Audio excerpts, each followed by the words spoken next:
नमस्कार मित्रांनो, मी शलाका आणि घरगप्पा फॅमिलीच्या या व्हिडिओमध्ये तुमचे स्वागत आहे।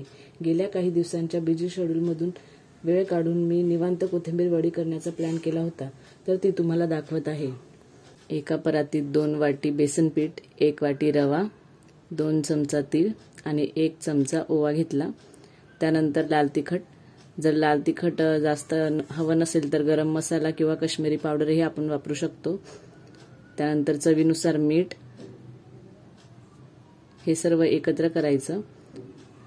त्यानंतर मी कोथिंबीर घेतली, तिला स्वच्छ धुवून घेतली, साफ करून स्वच्छ धुवून कट करून घेतली आणि सर्व मिश्रण एकत्रित केलं आणि कणिक भिजल्यासारखं भिजलं।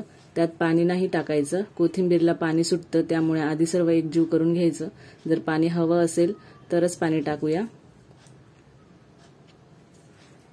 सर्व एकजीव करून त्याचे गोळे केले, मुटकुळे केल्यासारखे गोळे मी बनवून घेतले आणि थोडा वेळ झाकून ठेवले। त्यानंतर मी स्टीमरमध्ये पाणी गरम करायला ठेवलं व जे मुटकुळे केलेले होते ते मी वाफवण्यासाठी ठेवले। त्यात मुटकुळे वाफवण्यासाठी मुटकुळेचं पीठ जे आहे ते व्यवस्थित मळून घ्यायचं, त्यात पिठाचे गोळे नाही राहिले पाहिजे, नाहीतर ते व्यवस्थित शिजत नाही। जेव्हा आपण वडी कट करतो तेव्हा ते कच्चं पीठ असल्यासारखं दिसतं। हे स्टीमरमध्ये ठेवल्यानंतर मी 15 ते 20 मिनिट त्याला शिजू दिलं। शिजल्यानंतर तुम्ही बघू शकता, हे मी व्यवस्थित शिजवून घेतले आहे।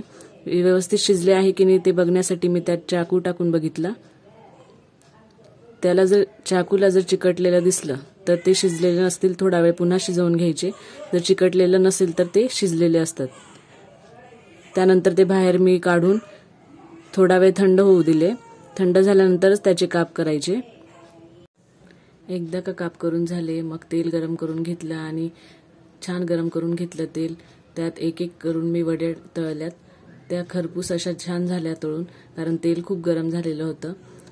अशा खरपूस तळून घेतल्या की जर 2-3 दिवसही फ्रीजमध्ये ठेवल्या तर आपल्याला खाता येईल, अशा मी वड्या तळून घेतल्या आहेत।